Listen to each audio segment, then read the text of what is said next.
ردينا يا بني الزهراء ردينا الله الله بحب فيكم يردينا نبينا. السلام عليكم ورحمة الله وبركاته. Al-Mukarram, para alim ulama, para sadatina alawiyin, wabil khusus akhina fillah, Imam besar Masjid At-Taqwa, Ad-Da'iyah ilallah, Ustadzana wa Syekhana, sahabat saya Ustadz Muhammad Mu'ad Ibn Al-Alamah Ad-Da'iyah ilallah, Ustadz Salim Jasman, Matta'anallahu bih, Tawallahu amruhu fis-sihha wal afiyah. Mudah-mudahan Allah Subhanahu kita mohon kepada Allah, mudah-mudahan Allah senantiasa memberikan kesihatan kepada Ustaz Muhammad Mu'ad dan juga ayahanda beliau, seorang ulama yang berada, seorang ulama tanah air kita yang berada di Singapura, Ustaz Salim Jasman. Mudah-mudahan Allah Subhanahu wa taala memanjangkan usia beliau. Mudah-mudahan Allah Subhanahu wa taala mencucuri rahmat atas kehidupan mereka. Mudah-mudahan ahli keluarga, anak cucu, keturunan mereka, sesiapa sahaja yang menimba ilmu kepada mereka, mudah-mudahan dirahmati oleh Allah Subhanahu wa taala. Yang tidak saya lupakan juga pengurusi Masjid At-Taqwa beserta anggota ahli jawatan kuasa Masjid At-Taqwa, para sukarelawan Masjid At-Taqwa, para unit muslimin dan muslimah Masjid At-Taqwa, para imam, para bilal Masjid At-Taqwa, para jemaah hadirin dan hadirat yang dirahmati Allah. Fahamdan li rabbin khassana bi Muhammadin wa anqadhana min dhulmatil jahli wad dayajiri. Alhamdulillah alladhi hadana bi 'abdihi al-mukhtar man da'ana ilaihi bil idni wa qad nadana labbaika ya man dallana wa hadana sallallahu wa sallama alaihi wa ala alihi. Alhamdulillah, bersyukurlah kita kepada Allah Subhanahu wa ta'ala pada malam hari ini, pada malam yang mulia ini, pada malam yang mana kita kebiasaannya kita bercuti, duduk bersama ahli keluarga atau berkelah, berjalan sana, berjalan sini bersama ahli keluarga. Tetapi Alhamdulillah, Allah memilih kita, Allah memutuskan kita pada malam hari ini dapat kita sama-sama berada di salah satu daripada rumah-rumahnya Allah Subhanahu wa taala, yang mana rumah Allah Subhanahu wa taala ini diasaskan dan dibina dengan ketakwaan kepada Allah. Tatkala baginda Nabi besar Muhammad sallallahu alaihi wasallam masuk ke kota Madinah dan ketemu dengan kaum keluarganya yang daripada keturunan Arab Bani Adnan, yang mana keturunan kaum Arab Bani Adnan yang berkumpul di perkampungan Bani Salma, yang sampai sekarang perkampungan Bani Salma itu ada, yang mana keperkampungan Bani Salma itu wujud sampai sekarang. Dari zamannya Nabi sallallahu alaihi wasallam, dari zaman ayahnya Nabi sallallahu alaihi wasallam, dari zaman datuknya Nabi sallallahu alaihi wasallam, dari zaman moyangnya Nabi sallallahu alaihi wasallam, sampailah moyang-moyangnya, keturunan-keturunannya yang teratas, sampai sekarang kampung itu masih ada dan masih ada penduduk-penduduk dari keluarga Bani Adnan,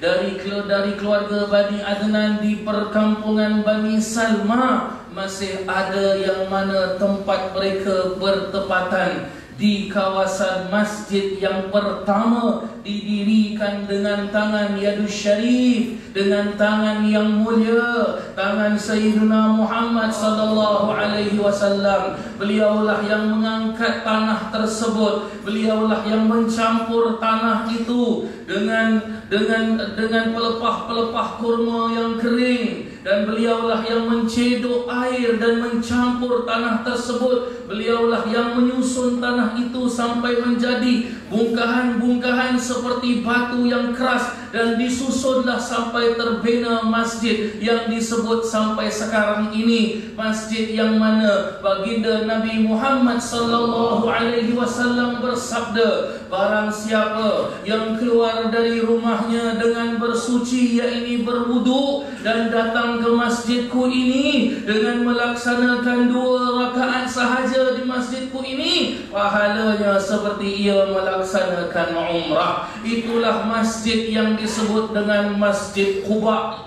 Masjid Quba, Masjid Quba, Masjid Sayyidina Muhammad sallallahu alaihi wasallam. Tatkala terbina masjid tersebut, turunlah ayat Al-Quran yang mana Allah Subhanahu wa taala memuji ke atas baginda Nabi besar Muhammad sallallahu alaihi wasallam. Terdengar ayat ini dijelaskan oleh beberapa keterangan-keterangan ulama, bergoncanglah arasy Allah Subhanahu wa taala, kerana sebelum ini belum ada seorang Nabi yang Allah muliakan, yang Allah puji seperti Nabi Muhammad sallallahu alaihi wasallam. Kita sedia maklum, siapakah di asal kita sedia maklum, masjid pertama yang dibina di bumi Allah Subhanahu wa taala ini bukan Masjid Nabawi, bukan Masjidil Haram, tetapi masjid pertama tatkala ditanya oleh Nabi sallallahu alaihi wasallam, apa masjid pertama dibina di muka bumi Allah Ta'ala ini, Nabi bersabda dalam hadis Imam Bukhari yang diriwayatkan, yang diceritakan daripada Imam Abdul Rahman As-Sakhar, ataupun kita kenal namanya dengan nama Imam Abu Hurairah radhiyallahu anhu, dengan Nabi sallallahu alaihi wasallam bersabda, masjid pertama di muka bumi Allah Subhanahu wa taala ini adalah Masjidil Aqsa, yang mana Masjidil Aqsa tersebut asalnya dibina oleh Nabi Allah Sulaiman alaihi salam. Nabi Sulaiman alaihi salam pertama membina Masjidil Aqsa tersebut. Dengan tatkala dibina Masjidil Aqsa, tidak turun ayat Al-Quran seperti Allah memuji Nabi sallallahu alaihi wasallam dengan pujian Allah. Firman Allah Subhanahu wa taala, la masjidun ussisa 'ala taqwa, dan adapun masjid itu diasaskan dengan takwa. Alhamdulillah, syukur kita kepada Allah, malam hari ini kita berada di rumah Allah, yang mana Allah nyata sebut namanya At-Taqwa di dalam Al-Quran. Allah kira Allah jadikan juga Masjid At-Taqwa ada di negara kita, negara Singapura yang tercinta ini, iaitu kita berada di Masjid At-Taqwa. Dengan berkat nama At-Taqwa ini, yang mana kita sedia maklum, takwa ini senang diucapkan tetapi sangat-sangat susah hendak diamalkan dalam sehari-hari kehidupan kita. Mudah-mudahan Allah kumpulkan kita pada malam hari ini di Masjid Taqwa pada permulaan bulan kebesaran agama Islam, bulan Zulhijjah, bulan yang mana Allah undang semua hamba-hambanya untuk menatap kebesarannya Allah Subhanahu wa taala. Allah memuliakan kita semua, seperti mana Allah kumpulkan kita pada malam hari ini di dalam Masjid At-Taqwa-nya Allah Subhanahu wa taala ini. Tidak seorang pun dari kita dikeluar dari majlis ini kecuali Allah memasukkan kita dalam golongan orang-orang yang benar-benar muttaqina ilallah, bertakwa kepada Allah Subhanahu wa taala. Ya Rabb, ya Rabb, ya Rabbal alamin, ya Allah. Hadirin hadirat yang dirahmati Allah, maka ini merupakan suatu nikmat yang agung, nikmat yang besar, nikmat rahmat yang mulia yang tidak Allah turunkan ke atas makhluknya yang lain kecuali ke atas umat Sayyidina Muhammad sallallahu alaihi wasallam. Buktinya para jemaah yang dirahmati Allah, rahmatnya Allah yang berarti Nabi sallallahu alaihi wasallam bersabda dalam hadis qudsi, rahmati wasi'at kulla syai. Rahmatku ini, yakni rahmatnya Allah Subhanahu wa taala ini meluas kepada setiap sesuatu, dan Allah Subhanahu wa taala menjelaskan di dalam Al-Qur'an, wa ma arsalnaka illa rahmatan lil alamin. Tidak aku utuskan engkau wahai Muhammad kecuali menjadi rahmat untuk seluruh alam ini. Maka baginda Nabi besar Muhammad sallallahu alaihi wasallam, ia merupakan rahmat daripada Allah Subhanahu wa taala. Bagaimana tidak rahmatnya Allah Subhanahu wa taala? Bagaimana mungkinkah Nabi sallallahu alaihi wasallam rahmat dari Allah Subhanahu wa taala? Kerana dialah Nabi sallallahu alaihi wasallam yang pepatah syair diperjelaskan bahawasanya dialah seorang nabi yang mana Allah Subhanahu wa taala menurunkan syafaat, tetapi syafaat diturunkan kepada nabi ini, dan nabi itulah yang membagi-bagikan syafaatnya kepada semua umatnya dengan sabda Nabi sallallahu alaihi wasallam, anal qasim wallahu mu'ti. Akulah yang membagi-bagikan dan Allah lah yang memberi. Dan dijelaskan di dalam Al-Quran, wala sawfa yu'tika rabbuka fatardha, wala sawfa yu'tika, dan kamu wahai Muhammad bakal akan diberi segala macam apa yang kamu mahukan. Fatardha, maka sampai kamu ridha, maka sampai kamu puas, maka sampai kamu cukup, maka sampai kamu segala-galanya puas, barulah kami berhentikan. Lihat kebesaran Nabi sallallahu alaihi wasallam. Maka dengan adanya bulan Zulhijjah ini, yang telah pun sama-sama kita berada di dalam bulannya ini, sedar ataupun tidak para jemaah yang dirahmati Allah, sebentar lagi kita semua, bukan hanya di Masjid Taqwa ini, tetapi juga di masjid yang mana sekalipun, di negara mana sekalipun, di benua mana sekalipun, di manakah kaki menginjakkan bumi, langit yang meneduhkan berpayungkan, yang manusia memayung berpayung dengannya, kita sedar ataupun tidak, akan masuklah kita kepada bulan yang penuh dengan kegemilangan, bulan yang penuh dengan segala macam keberuntungan, bulan yang penuh dengan segala macam keagungannya Allah Subhanahu wa taala.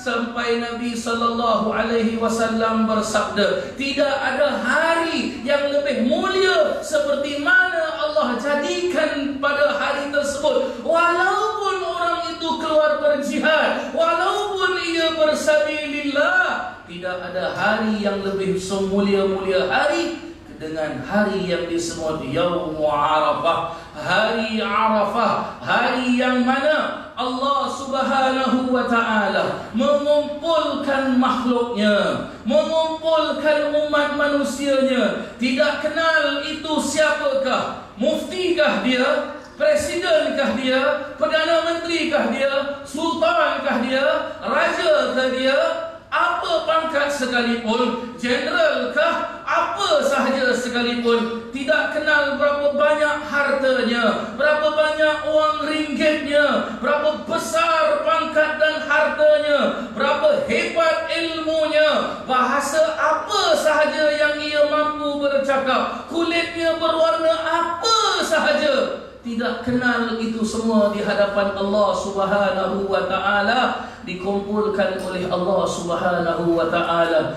di suatu tempat yang kita kenal dengan namanya Arafah.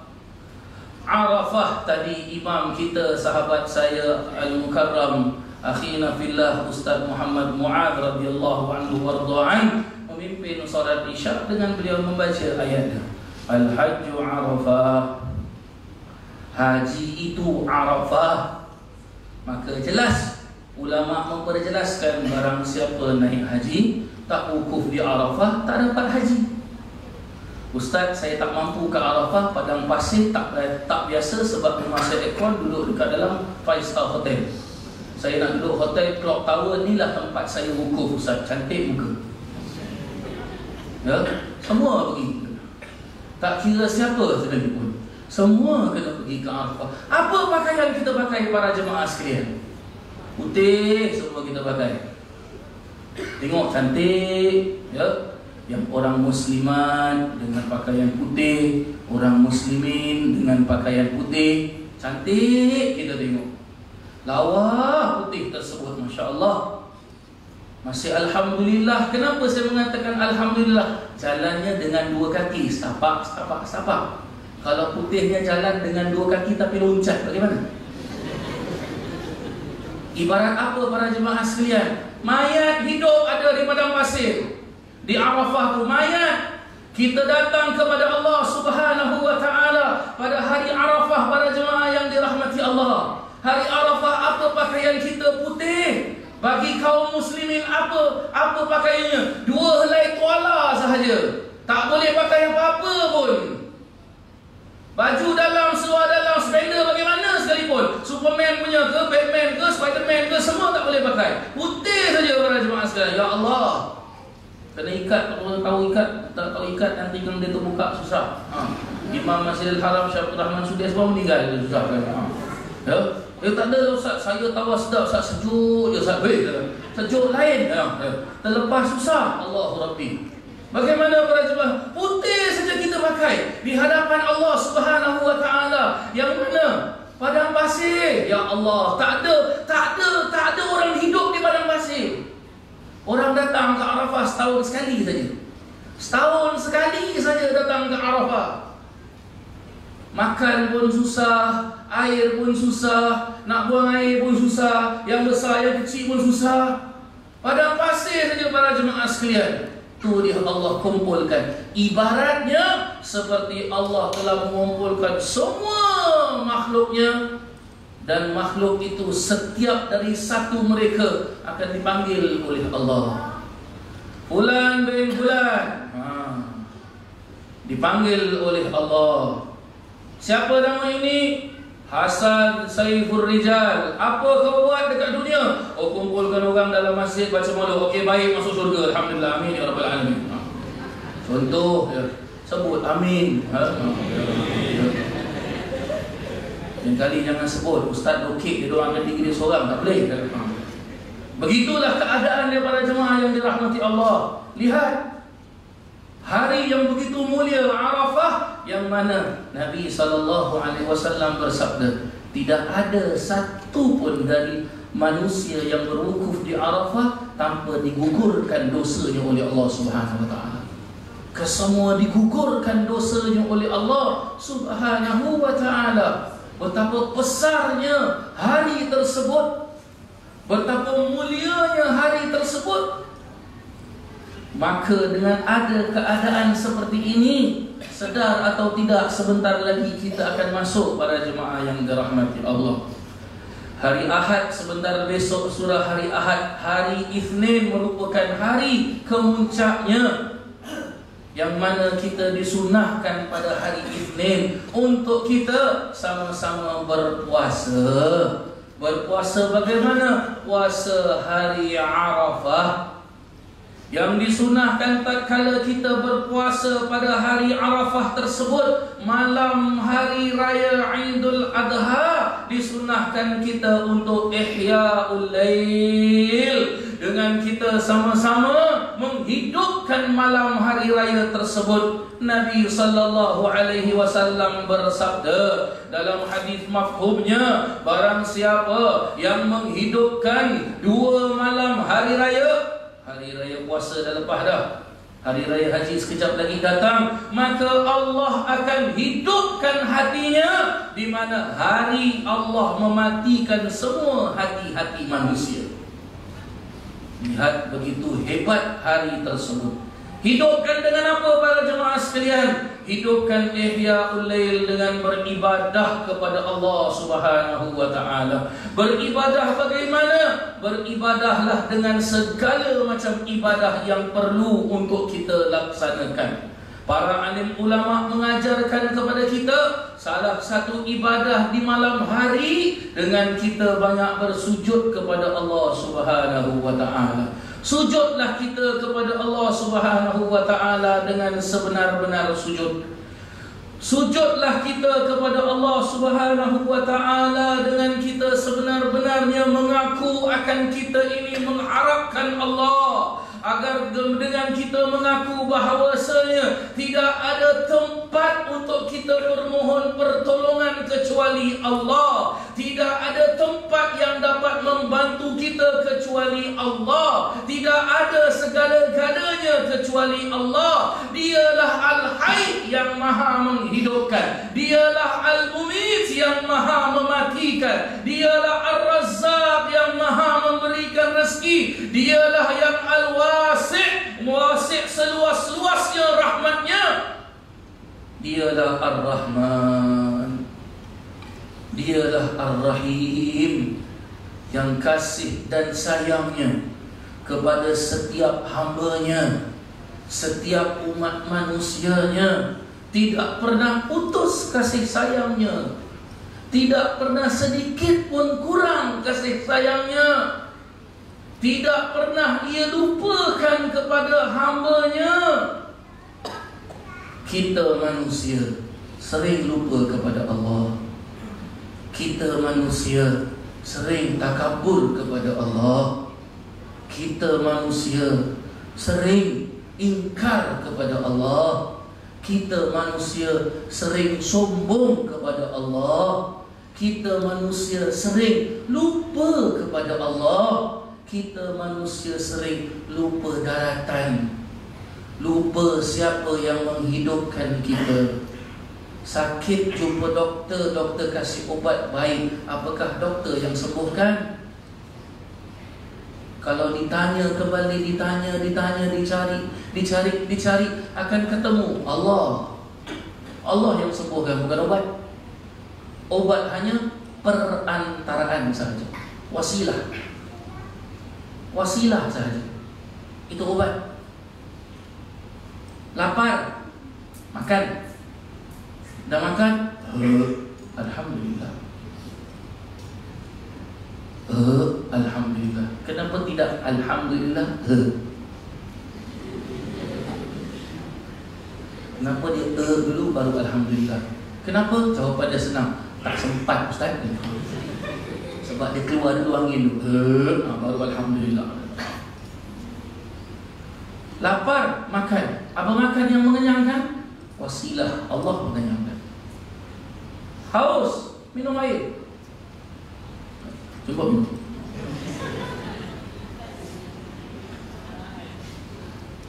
Apa air yang menghilangkan haus? Allah menghilangkan haus. Bukan air, bukan makan. Datang ke masjid takwa. Naik apa? Oh, saya ada kereta. Kereta ke sampaikan ke masjid takwa. Bagaimana kalau kereta itu tayarnya bagus, enjinnya bagus, minyak sudah penuh, semua segala macam bagus, kunci pun dah masuk, pusing, hidup, tapi kereta tak boleh jalan. Sampai masjid takwa. Kenapa tak boleh jalan? Dia boleh hidupkan kereta, tapi kereta tak ada lesen.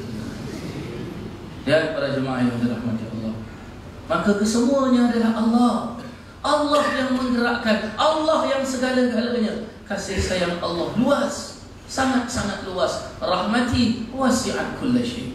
Maka dengan kita berbalik kepada tajuk perbincangan kita pada malam hari ini yang berbahagia, para jemaah yang dirahmati Allah, kalau kita fikirkan kembali bagaimana pengorbanannya Nabi Allah Ibrahim alaihi salam, ataupun yang dikenal dengan namanya Sayyidina Khalil radhiyallahu an alaihi salam, yang mana Nabi Allah Ibrahim alaihi salam makamnya Nabi Allah Ibrahim bukan terletak di kawasan Mekah, bukan terletak di kawasan Madinah, bukan terletak di negeri Mesir, bukan terletak di negeri Arab mana, tetapi terletak di bumi Palestin. Terletak di bumi Palestin yang bernama, kawasan tersebut dinamakan Baitul Lahm. Baitul Lahm, rumah yang mana Nabi Allah Ibrahim alaihi salam bersama dengan istrinya, yaitu Sayyidatina Sarah, yang makamnya mereka berada di Baitul Maqdis, yang mana Nabi Allah Ibrahim alaihi salam membeli kawasan tersebut yang begitu besar, begitu luas, yang dalamnya kawasan, dalamnya atasnya adalah masjid, dan di bawah itulah adalah makamnya Nabi Allah Ibrahim alaihi salam. Dalamnya sedalam 15 meter ke dalam, lebarnya selebar 21 meter. Para jemaah yang dirahmati Allah, tersitulah terkuburnya Nabi Allah Ibrahim alaihi salam. Terkuburlah istrinya Sayyidatina Sarah radhiyallahu anha. Terkuburlah Nabi Allah Yusuf alaihi salam. Terkuburlah Nabi Allah Ishaq alaihi salam. Terkuburlah saudara-saudara Nabi, para anbiya dan mursalin yang lain di kawasan Nabi Allah Ibrahim alaihi salam. Nabi Allah Ibrahim merupakan salah seorang daripada utusan Allah Subhanahu wa taala. Nabi Allah Ibrahim alaihi salam merupakan nabinya Allah Subhanahu wa taala, yang ia dikirimkan kepada kaumnya, yang bersama anaknya Nabi Allah Ismail alaihi salam, yang mana dengan adanya Nabi Allah Ibrahim dan Nabi Allah Ismail, maka terbangunlah Kaabah itu kembali setelah hancur Kaabah itu dihancurkan dengan kiamat. Allah kiamatkan bumi ini kerana umat dan pengikutnya Sayyiduna Nuh alaihi salam. Nabi Allah Nuh alaihi salam tidak mau mengikuti ajaran Nabi Nuh, maka Allah turunkan hujan, Allah naikkan ombak laut, Allah goncangkan bumi ini, maka kiamat bumi ini dan hancurlah Kaabahnya Allah Subhanahu wa taala. Maka dengan terbangunnya, dengan terbinanya Kaabah itu kembali dia dari tangan yang mulia, tangan seorang Nabi, yaitu Sayyidina Ibrahim dan juga Sayyidina Ismail alaihi wassalam, maka terdirilah, kelihatanlah Kaabah tersebut. Maka dengan kelihatan Kaabah tersebut, disitulah Allah Subhanahu wa taala, kita sedia maklum bahwasanya Allah memperjelaskan di dalam Al-Quran pada surah Al-Imran. Allah berfirman, a'udzu billahi minasyaitonir rajim, walillahi 'alan nasi hijjul baiti man istata'a ilaihi sabila wa man kafara fa innallaha ghaniyyun 'anil 'alamin. Shadaqallahul 'azim. Dalam arti kata ayat ini, walillahi 'alan nas, walillah, dan tetap milik bagi Allah, 'alan nas, manusia itu. Maksudnya apa para jemaah sekalian? Manusia kita ini tidak ada hak milik. Kita tidak mempunyai apa-apa. Walaupun pada zahirnya kita memiliki rumah, ada suami, ada istri, ada anak, ada harta, ada orang tua, itu secara zahir. Hak milik yang hakiki, hakikat milik Allah. Saya ada ilmu, pandai saya ustaz, jadi saya buka klinik, jadi doktor. Ya, secara zahir saja. Saya ada ilmu ustaz, saya pandai mengaji, saya mengajar orang mengaji Quran. Ya, secara zahir saja. Ustaz, suara saya sedap ustaz, saya pandai menyanyi, jadi tukang nyanyi. Ya, secara zahir saja. Cuba Allah tarik satu urat halus, Allah tarik. Paling halus ada di dalam tubuh badan kita. Apa jadi pada kita? Mungkin hilang suara, mungkin hilang pengetahuan kita, atau mungkin duduk satu corner dengan kerusi, tengok tembok, dia berbual seorang. Ataupun dia jumpa orang, dia ketawa. Kejap jumpa orang, nangis. Gila. Satu urat paling halus Allah Ta'ala. Sebab itu Allah jelaskan, walillahi 'alan nas. Tetap milik Allah Subhanahu wa taala. Manusia itu milik Allah Subhanahu wa taala. Milik Allah bagaimana para jemaah sekalian? Yang mana Allah mewajibkan manusia hajjul bait, melaksanakan haji, ibadah haji. Berarti apa? Ibadah manusia ini milik Allah, dan ibadah haji itu bukan milik manusia, adalah milik Allah. Tak Ustaz, saya ada travel agent. Siapa pergi dengan saya lah yang bawa dia haji. Tidak, bukan travel agent bawa dia haji. Ustaz, ini saya ni Syekh Haji tau Ustaz. Dari tahun berapa semua orang ikut saya. Saya yang pimpin haji. Ya, awak cuma pimpin saja, tapi yang menghajikan manusia bukan awak. Allah. Yang memabrurkan haji manusia, menyempurnakan haji manusia, bukan mutawif, bukan ustaz, bukan Syekh Haji, bukan pemilik travel agent. Minta maaf kalau ada orang Syekh Haji sini ke yang tak dapat berangkat tahun ini, minta maaf. Tahun depan dia berangkat insya-Allah. Bilang amin, mana tahu kali free. Awak keluar dari masjid, kali orang kasih, ini tadi jemaah saya takut. Nah, ambil duit surah satu beg. Alhamdulillah. Ya. Kesempatan besar, yang belum kahwin dapat kahwin kan? La haula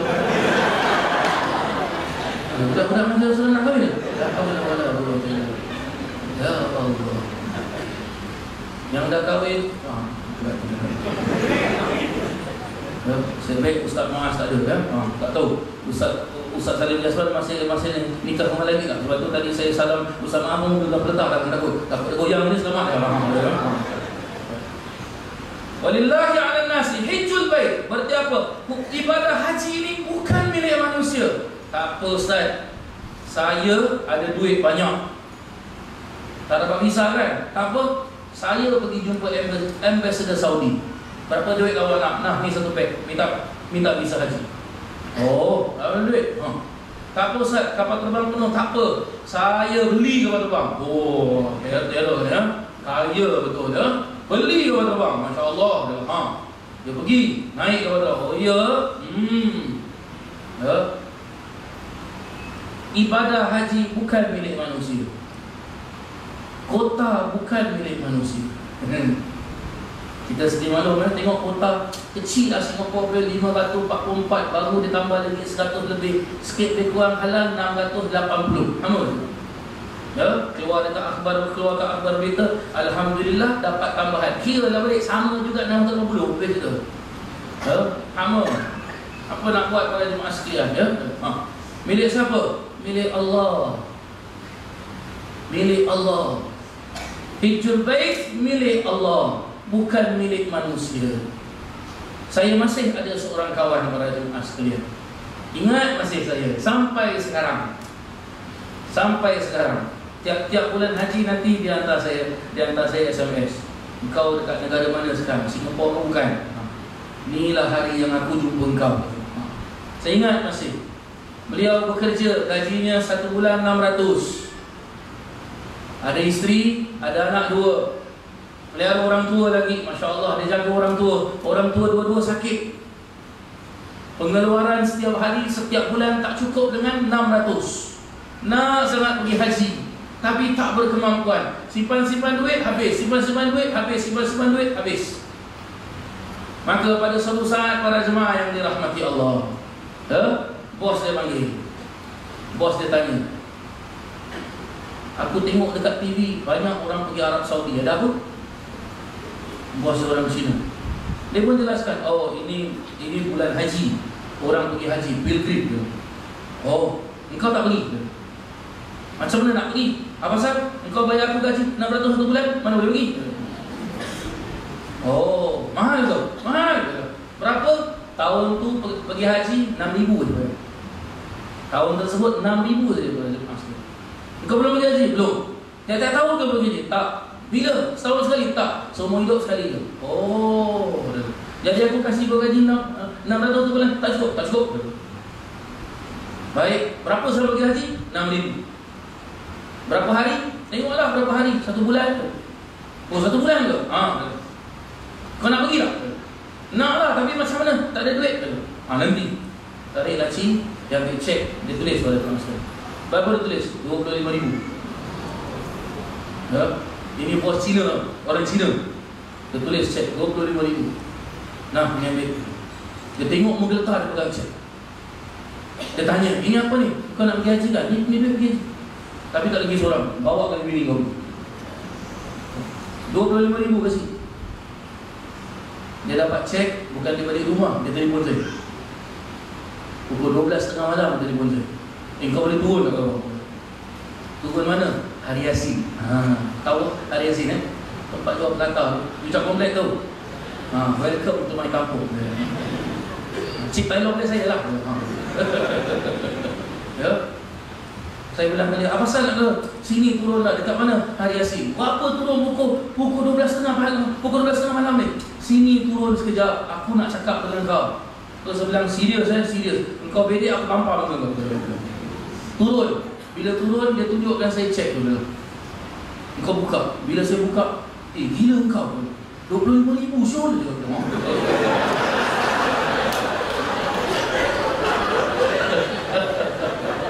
Saya masih ingat masih 25,000. La ilaha illallah. Ya? Sebenarnya ni apa? Bos aku kasih untuk pergi haji. Pergi lah rezeki kau, pergi. Lihat para jemaah sekalian. Maka sah firman Allah Subhanahu wa taala, "Walillahi 'alan nasi hajjul baiti." Milik Allah Subhanahu wa taala. Walaupun orang tak ada duit, kalau Allah sudah panggil, datang dia kepada Allah Subhanahu wa taala. Orang kaya walaupun dia ada duit, kalau Allah tak izinkan dia terbang, pasti dia tidak akan dapat mampu untuk datang ke Baitullahil Haram. Untuk datang ke rumah Allah Subhanahu wa taala. Ya.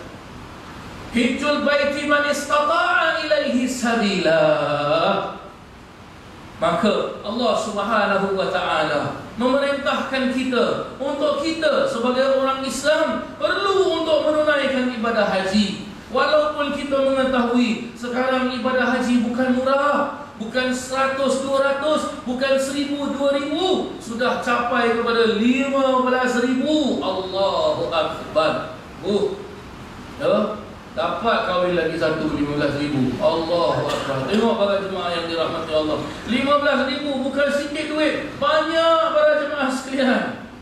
Susah orang nak pergi haji. Sampai orang menangis nak pergi haji. Nakkan menunaikan ibadah haji tersebut. Kerana apa? Itulah dia kesempurnaan iman seseorang. Kesempurnaan agama Islam seseorang. Kerana rukun agama Islam. Kebiasaan orang bila mendengarkan ayat ini, walillahi 'alan nasi hajjul baiti man istata'a ilaihi sabila, bagi orang yang mempunyai kemampuan barulah dia pergi. Tak apa, aku belum ada lagi kemampuan. Ingat para jemaah yang dirahmati Allah, tak kala kita mempelajari tafsir, perlu kita faham apa yang Allah Subhanahu wa taala jelaskan di dalam Al-Quran, dalam surah Al-Imran pada ayat yang ke-97 ini para jemaah yang dirahmati Allah. Maksud daripada kemampuan tersebut memang sah. Manusia bukan hanya dia nak menunaikan ibadah haji, ibadah apa sekalipun dia perlu ada kemampuan. Kalau tidak ada kemampuan, bagaimana dia nak melaksanakan ibadah tersebut? Orang sakit, doktor bilang awak tak boleh puasa, awak kritikal betul, tapi bulan Ramadan dia nak puasa juga. Mudarat tak? Mudarat, tak boleh puasa. Berarti dia tidak berkemampuan. Maka kalau hukum haji, bagaimana pula para jemaah sekalian? Tidak ada bagi setiap manusia, setiap hamba Allah, setiap umat Nabi SAW yang tak wajib pergi haji. Tak ada. Semua wajib pergi haji. Tapi bagaimana nak pergi haji? Itu dia. Cara dia bagaimana para jemaah sekalian? Perlu untuk kita mempunyai kefahaman yang betul. Kefahaman bagaimana? Walaupun Allah memperjelaskan bagi yang mampu, jangan pernah memberitahu dan jangan pernah mengatakan yang bahawasanya kita ini tidak mampu. Allah memberikan kita tangan, Allah memberikan kita kaki, Allah memberikan kita badan. Allah memberikan kita akal fikiran, berusaha sampai kita mempunyai kemampuan, berangkat kita menunaikan ibadah haji.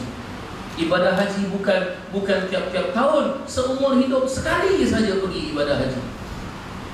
Seumur hidup sekali saja. Sedar atau tidak para jemaah yang dirahmati Allah, kalau kita kaji kembali sejarah yang mana tatkala Allah Subhanahu wa taala menjadikan nabi pertama Sayyidina Adam alaihi salam radhiyallahu anhu, Nabi Allah Adam alaihi salam, dan tatkala Allah Subhanahu wa taala menepuk tulang sulbi Nabi Adam alaihi salam, maka keluarlah semua zuriat-zuriat manusia. Kita ni semua keluar para jemaah yang dirahmati Allah. Semua keluar. Dari mana dunia pun semua keluar. Dengan Allah menanyakan kepada setiap roh yang keluar daripada tulang sulbi Nabi Adam alaihi salam, alastu bi rabbikum? Bukankah aku Tuhan kamu? Maka setiap dari roh kita itu menjawab, bala syahidna. Ya, kami mengaku engkau Tuhan kami.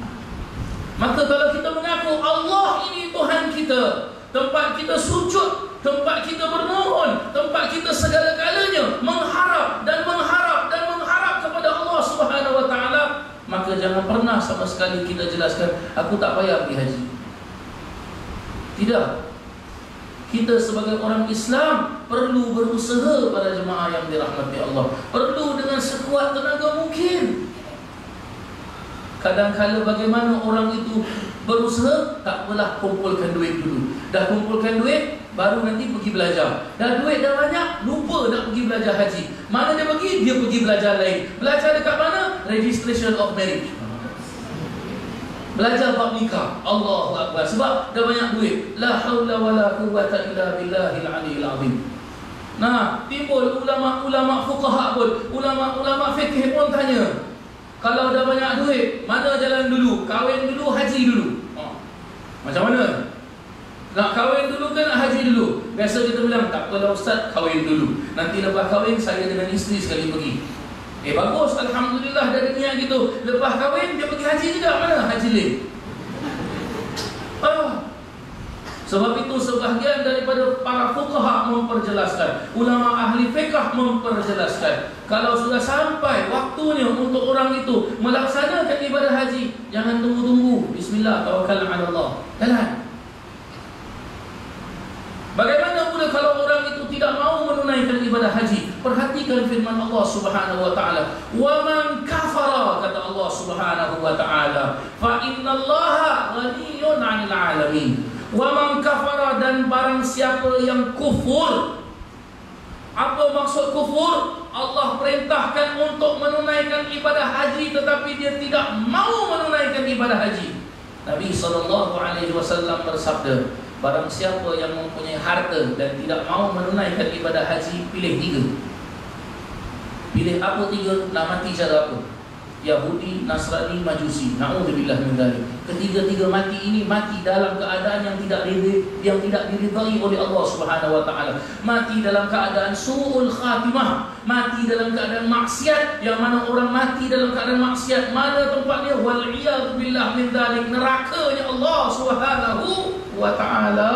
Allah khatamkan kehidupan kita dalam keadaan husnul khatimah, sebaik-baik kehidupan. Allah mengizinkan kita menghembuskan nafas terakhir dengan ucapan la ilaha illallah Muhammadur Rasulullah sallallahu alaihi wasallam.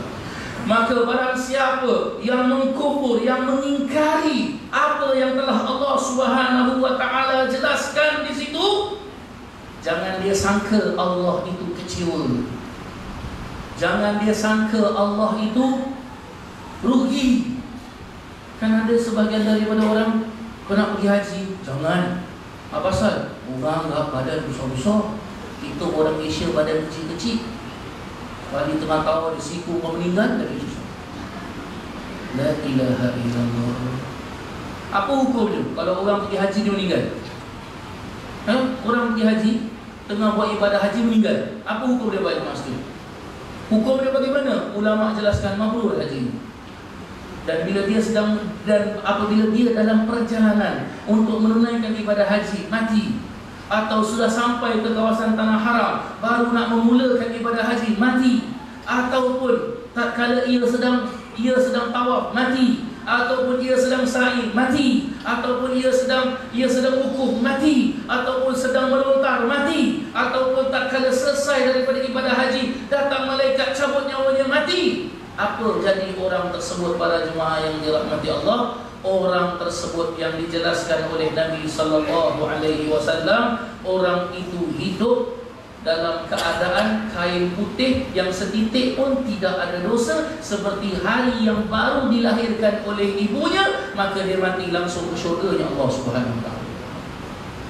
Bahkan keterangan hadis Nabi sallallahu alaihi wasallam memperjelaskan tatkala orang mati di dua tanah haram, iaitu tanah haram Mekah dan tanah haram Madinah, tatkala Allah membangkitkan manusia semua, dua tanah kuburan ini, tanah kuburan Ma'la di Mekah dan tanah kuburan Baqi' di Madinah, Allah bangkitkan terdahulu. Dan tatkala dibangkitkan tidak ada hisab dari Allah Subhanahu wa taala. Subhanallah, lihat begitu agung sekali tanah haram tersebut, begitu mulia sekali tanah haram tersebut para jemaah yang dirahmati Allah. Setiap malam, setiap hari Allah menurunkan beratus ribu rahmatnya Allah Subhanahu wa taala kepada dua tanah haram tersebut. Orang memandang kepada Kaabah, Allah turunkan 20,000 rahmatnya. Orang yang mendatangi rumah Allah, Allah menurunkan 40,000 rahmatnya. Orang yang mengelilingi Kaabahnya Allah Subhanahu wa taala diturunkan 100,000 rahmatnya oleh Allah Subhanahu wa taala. Masya-Allah. Lihat begitu besar, begitu mulia sekali para jemaah yang dirahmati Allah. Maka tatkala seseorang hamba Allah Subhanahu wa taala itu apabila dia tidak melaksanakan perintah Allah Subhanahu wa taala, Allah tidak miskin, Allah tidak sedih, Allah tidak rugi. Disuruh sembahyang tapi tak mau sembahyang, siapa rugi? Kita sendiri yang rugi. Ada ceritanya kita tak sembahyang, Allah sedih, nangis, hantar SMS, kenapa kau tak sembahyang, sedih aku. Ada? Tak ada. Kita yang rugi, kita yang miskin, kita yang akan tanggung azab di hadapan Allah Subhanahu wa taala. Para jemaah hadirin dan hadirat yang dirahmati Allah, di antara pengorbanan Nabi Allah Ibrahim alaihi salam, salah satu daripadanya ialah ia membangun kembali Kaabah tersebut. Dan di antaranya lagi ialah ia merupakan syariat haji yang Allah Subhanahu wa taala turunkan. Yang mana hikmah daripada ibadah haji ini banyak sekali para jemaah yang dirahmati Allah. Tercatat di dalam beberapa keterangan-keterangan. Bahkan Allah Subhanahu wa taala sendiri menjelaskan di dalam Al-Quran pada surah Al-Hajj ayat yang ke-28, a'udzu billahi minasyaitonir rajim, liyashhadu manafi'a lahum wa yadhkuru ismallahi fi ayyamin ma'lumat ala ma razaqahum min bahimatil an'am fakulu minha wa at'imul ba'isal faqir. Artinya supaya mereka menyaksikan berbagai perkara yang mendatangkan faedah kepada mereka, serta mereka memperingati dan menyebut nama Allah.